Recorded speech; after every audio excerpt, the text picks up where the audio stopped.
ये है एंटार्क्टिका, जो सदियों से इंसानों की पहुंच से दूर और उनके लिए एक बहुत बड़ी मिस्ट्री रहा है। चाहे वो ब्लड वाटरफॉल्स हों, मिस्टीरियस एनिमल्स हों, अंडरग्राउंड लेक्स हों या बर्फ के नीचे दबे हुए शहर हों, एंटार्क्टिका के बारे में कई ऐसी मिथ्स और मिस्ट्रीज हैं जिनका आज भी सुराग नहीं लगाया जा सका। एंटार्क्टिका दुनिया का वो अकेला कॉन्टिनेंट है जहाँ कोई इंसान नहीं रहता, क्योंकि यहाँ पर टेम्परेचर -90 डिग्री सेल्सियस तक चला जाता है। इसके साथ साथ यहाँ पर 300 किलोमीटर पर आवर की स्पीड से बर्फ के तूफान भी आते हैं। इसी तरह एंटार्क्टिका दुनिया का सबसे ड्राई कॉन्टिनेंट भी है, इतना ड्राई कि आपको शायद ये जानकर हैरत होगी कि इसे डेजर्ट भी कहा जाता है, क्योंकि यहाँ पर सिर्फ 51 mm बारिश होती है। इस सब के बावजूद पिछले कई 100 साल से बहुत से कंट्रीज एंटार्क्टिका का कंट्रोल लेने की कोशिश कर रहे हैं। एंटार्क्टिका का ये मैप देखें, इस हिस्से को फ्रांस क्लेम करता है, इस पार्ट को नॉर्वे क्लेम करता है, ऑस्ट्रेलिया इस सारे राइट साइड को क्लेम करता है। इसी तरह ब्रिटेन, चिले, अर्जेंटीना और न्यूजीलैंड भी एंटार्क्टिका के कुछ हिस्सों को क्लेम करते हैं। लेकिन आखिर इसकी वजह क्या है? बर्फ की जिस तह के नीचे आखिर ऐसा क्या है कि दुनिया की सुपर पावर्स इसका कंट्रोल लेना चाहती हैं? आज हम सॉल्व करने जा रहे हैं एंटार्क्टिका की कुछ मिस्ट्रीज, और साथ ही में हम इसकी भी खोज लगाएंगे कि एंटार्क्टिका को असल में डिस्कवर किसने किया था। और आखिर में हम ये भी देखेंगे कि इस बर्फ के नीचे आखिर ऐसे क्या राज छुपे हैं जिन्हें दुनिया की सुपर पावर्स जानते हैं और इसीलिए वो एंटार्क्टिका का कंट्रोल लेना चाहते हैं। एंटार्क्टिका किसने डिस्कवर किया? Depends on who you are asking. Britishers कहते हैं कि एंटार्क्टिका उन्होंने डिस्कवर किया था, जबकि रशियंस कहते हैं कि सबसे पहले उन्होंने यहाँ कदम रखा था। लेकिन एंटार्क्टिका का जिक्र आज से कई हजार साल पहले ग्रीक फिलोसोफर एरिस्टोटल ने किया था, जब उसने कहा कि जमीन गोल है और नॉर्थ और साउथ पोल एक दूसरे के मिरर इमेजेस हैं। 2021 में रॉयल सोसाइटी ऑफ न्यूजीलैंड की एक स्टडी पब्लिश हुई, जिसमें ये कहा गया कि इधर ऑस्ट्रेलिया के पास पॉलिनेशियन आइलैंड्स पर रहने वाले माओरी लोग शायद पहले इंसान थे जो 7वीं सदी में एंटार्क्टिका पहुंचे थे, क्योंकि उनकी पुरानी कहानियों में एक ऐसे बर्फीले कॉन्टिनेंट का जिक्र मिलता है जो जमीन की सदर्न साइड पर है। खैर, रिकॉर्डेड हिस्ट्री में ब्रिटिश ऑफिसर जेम्स कुक वो पहला यूरोपियन था जो एंटार्क्टिक सर्किल क्रॉस करके इधर एंटार्क्टिका के पास पहुंचा था। लेकिन वो भी एंटार्क्टिका से 130 किलोमीटर दूर ही था कि उसने अपनी शिप वापस मोड़ ली, क्योंकि उसे एंटार्क्टिका तो नजर नहीं आया, मगर पानी में तैरते हुए आइसबर्ग जरूर नजर आए, और समंदर के तेवर ऐसे थे कि शिप को आगे ले जाना बहुत खतरनाक था। इसीलिए जेम्स कुक ने कहा था कि इस सदर्न कॉन्टिनेंट तक पहुंचना इतना खतरनाक है कि शायद ही कभी कोई इंसान यहाँ तक पहुंचे। कैप्टन कुक के बाद और भी बहुत से लोगों ने एंटार्क्टिका डिस्कवर करने की कोशिश की, मगर वो कामयाब नहीं हो सके। फिर 19वीं सदी के आते ही इकोनॉमिक डोमिनेंस के लिए कंट्रीज के बीच एक कंपटीशन शुरू हो गया।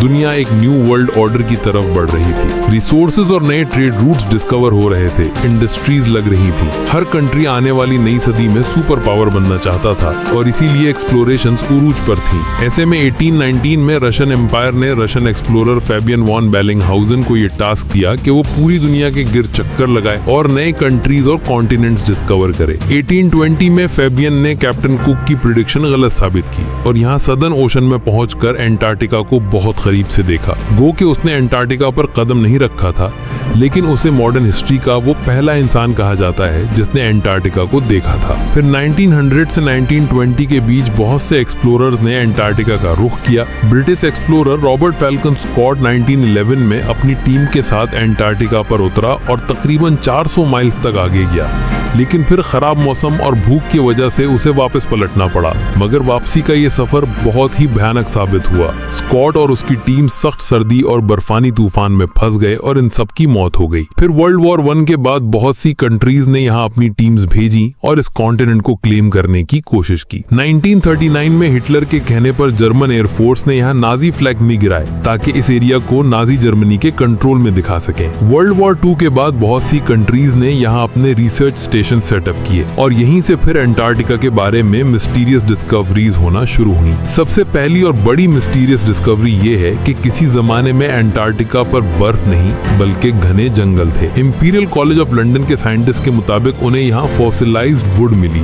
जिससे पता चलता है कि तकरीबन 90 मिलियन ईयर्स पहले एंटार्क्टिका एक गर्म कॉन्टिनेंट था जहाँ पर घने जंगल होते थे। इसके अलावा उन्हें यहाँ पर कुछ ऐसे इंसेक्ट्स के फॉसिल्स भी मिले जो सिर्फ गर्म इलाकों में होते हैं। एंटार्क्टिका के बारे बारे में दूसरी बड़ी और मिस्टीरियस डिस्कवरी ये थी कि इस 3 किलोमीटर की बर्फ के नीचे 400 लेक्स हैं जिनका अपना ही इकोसिस्टम है। वहाँ पर ऐसे ऐसे समुद्री जानवर हैं जो पूरी दुनिया में कहीं नहीं होते, जैसे बड़े बड़े स्पाइडर्स और सी थ्रू जेलीफिश। ये बर्फ के नीचे एक अलग ही दुनिया है। इसी तरह एंटार्क्टिका पर एक और चीज जिसने बहुत से एक्सप्लोरर्स को बहुत सालों तक पजल किए रखा, वो ये खूनी चश्मे हैं। मकमर्डो की वैली में ये वाटरफॉल ऐसे है जैसे बर्फ से खून निकल रहा हो। मगर हाल ही में साइंटिस्ट ने डिस्कवरी की है कि इस वाटरफॉल का सुर्ख रंग इसलिए है क्योंकि इस चश्मे को एक बहुत ही सॉल्टी लेक से पानी आता था, जिस पर अब कई हजार फुट बर्फ पड़ चुकी है और वो लेक एटमॉस्फेयर से बिल्कुल कट ऑफ है। इस पानी में बहुत ज्यादा आयरन है और इसीलिए जब ये पानी चश्मे में आता है तो ऑक्सीजन और धूप की वजह से पानी में मौजूद आयरन ऑक्सीडाइज होता है और उसका बिल्कुल जंग जैसा कलर हो जाता है। एंटार्क्टिका के बारे में तीसरी सबसे बड़ी मिस्ट्री और कॉन्स्पिरेसी ये है कि इस बर्फ के नीचे कोई एंशिएंट सिविलाइजेशन है। बहुत से लोगों ने ये क्लेम किया है कि यहाँ पर एलियन स्पेसशिप्स भी देखी गई हैं। 2016 में गूगल अर्थ पर एंटार्क्टिका में बहुत सी अनयूजुअल एक्टिविटीज रिकॉर्ड की गई हैं। कॉन्स्पिरेसी थियरिस्ट जहां इन्हें एलियन यूएफओस कहते रहे, वहीं बहुत से पॉलिटिकल एक्सपर्ट्स के नजदीक ये अमेरिका और दूसरे कंट्रीज के सीक्रेट एयर ऑपरेशंस हैं जो वो एंटार्क्टिका में कर रहे हैं। और यहीं पर आता है एंटार्क्टिका का वो हिडन पॉलिटिकल फ्रंट जिसे बहुत कम लोग अवेयर हैं। जहां बाकी पूरी दुनिया दूसरे जियोपॉलिटिकल इश्यूज में उलझी हुई है, वहीं अमेरिका, चाइना और सोवियत यूनियन एग्रेसिवली एंटार्क्टिका पर एक्सपेडिशंस भेज रहे हैं। इनफैक्ट चाइना ने तो वहां पर मल्टीपल रिसर्च स्टेशन सेटअप किए हैं। 1969 के एंटार्क्टिक ट्रीटी के मुताबिक कोई भी कंट्री एंटार्क्टिका में साइंटिफिक इन्वेस्टिगेशन कर सकता है, बस उसे इन स्टडीज का रिजल्ट सब कंट्रीज के साथ शेयर करना होगा। 1992 में यूएस जियोलॉजिकल डिपार्टमेंट के सर्वे में ये डिस्कवरी सामने आई कि एंटार्क्टिका में 500 बिलियन बैरल्स के नेचुरल गैस और ऑयल के रिजर्व्स हैं।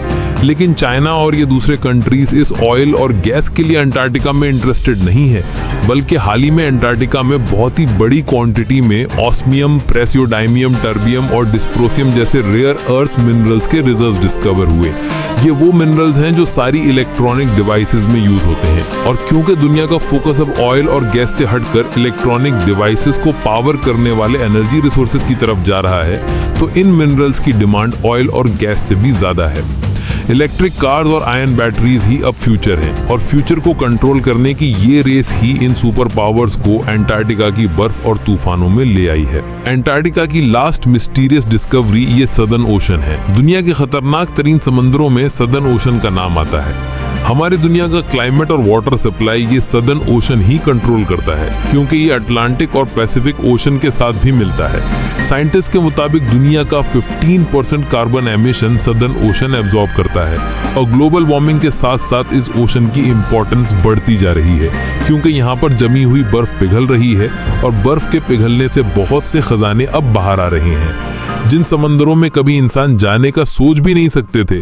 बहुत जल्द वो इम्पोर्टेंट ट्रेड रूट्स बनने वाले हैं। एंटार्क्टिका पर अब भी बहुत सी स्टडीज चल रही हैं और वो नोज के आने वाले टाइम में और क्या मिस्टीरियस चीजें एंटार्क्टिका के बारे में डिस्कवर हों। ये हैं वो सारे सोर्सेज जहां से हमने इस वीडियो के लिए कंसल्ट किया है। अगर आपको इस तरह के टॉपिक्स पसंद हैं तो नीचे कॉमेंट्स में जरूर बताएं। मिलते हैं नेक्स्ट वीडियो में एक और इंटरेस्टिंग टॉपिक के साथ। अपना ख्याल रखें। अल्लाह हाफिज। डीप स्टोरी चैनल को जरूर सब्सक्राइब करें। शुक्रिया।